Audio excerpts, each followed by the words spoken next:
congratulations for having the #1 or being on the #1 album in the country. Thank you. I appreciate it. Is this your first? Is this your first #1 album? I believe it's the first time.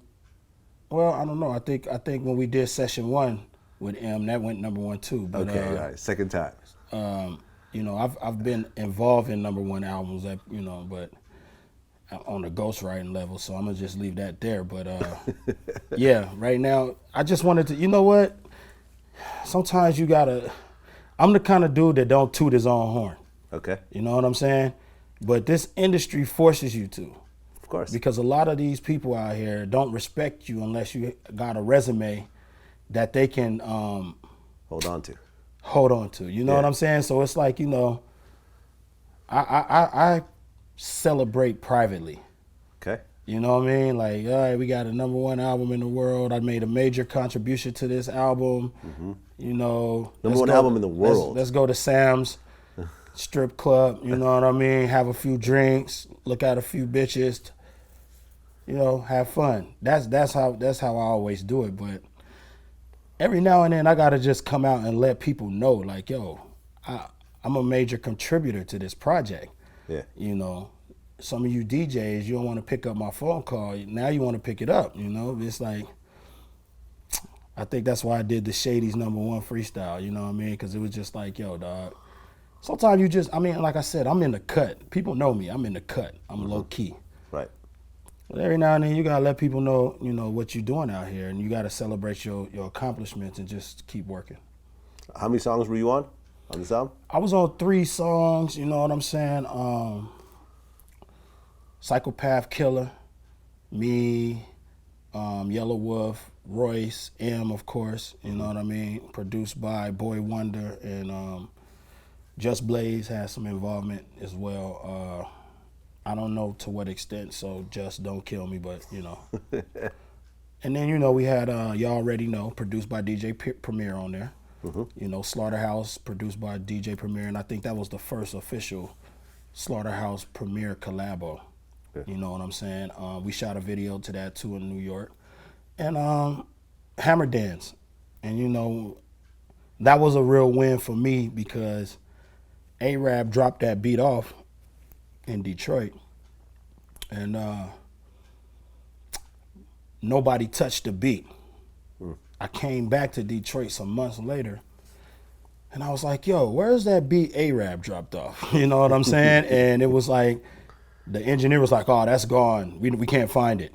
And his assistant was like, no, I know exactly where it's at. And he went and pulled it up, and me and Joel were in the studio until like 4 a.m. trying to, craft something ill to this A-Rab beat. And, I kind of A&R'd that.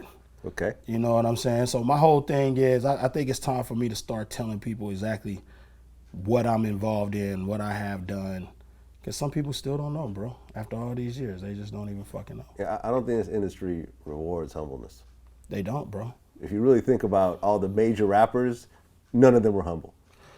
Yeah, and when we say humble, I think you're saying when it came time to talk about your achievements, yeah, they put them on the fucking loudspeaker. Exactly. You know what I'm saying? Yeah. And on the megaphone. Yeah. On the megaphone. You know what I'm saying? So it's like, yeah, you're right.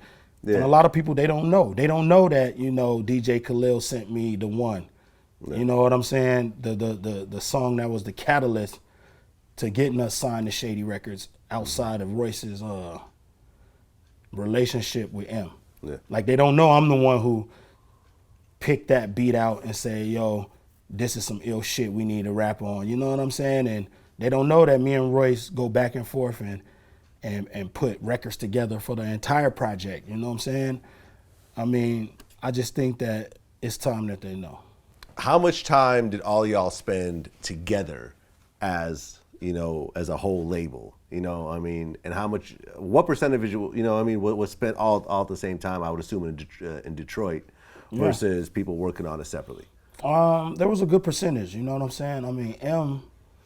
M is a round the clock worker, so and he prefers to work in Detroit, and he's earned that right. Like, you know what I'm saying? Work wherever he wants. He can work wherever the fuck he wants to work. Right. You know what I'm saying? working Hey, Alaska. we meeting on the moon. You know, all right, cool. You know what I'm saying? I'll I be got there. a studio on the North Pole. You know what I'm on a saying? floating space station. Exactly. You feel me? Hey, that's M. He could do that. You know what Right. I'm saying? So, you know, we did a lot of shit in Detroit. You know, we did some shit in New York. You know, but it's always better when you get together and you get to really vibe it out. And all artists say this. I see this every fucking time. You know, it's better when we all get together. It is, but you know, I'm not opposed to technology either. You know, fucking send me the fucking beat in the email and I'll fucking get busy in my own studio with my own motherfucking family and camp around me and my own fucking bottle of Jameson. You know what I'm saying? So it's like, I'm not opposed to either or. I just want to work. You know what I'm saying? So it's like whatever is going to make it happen the quickest. But yeah, we did a whole bunch of shit in Detroit, man. And we did a whole bunch of shit in New York at Just Blaze's studio. Right. And it just came out, man. It's dope, man. It's like Shady, you know, 15 years, man. Like, that's crazy, man. I was a kid, dog. I was a little kid. I was a kid fucking riding down the street in my first fucking car, a Beretta. I had a Chevy Beretta and shit. You know, I painted that bitch black, put the pinstripe on the side of that motherfucker, and then my girl wrecked it the first day I got the paint job. I remember that because, you know, she was tripping, oh, I wreck your car. And I was like, oh, whatever. So I jump inside the car and shit, and I turn on the Wake Up Show, King Tech and Sway. Yeah, Sway Tech. And I hear this dude spitting. And it's M, and he's like saying this incredible shit, and you know that was like '99, you know what I'm saying? And it's like, yo, now look, 15 years later, Shady 15, #1 album, still relevant, still killing them, still doing his thing.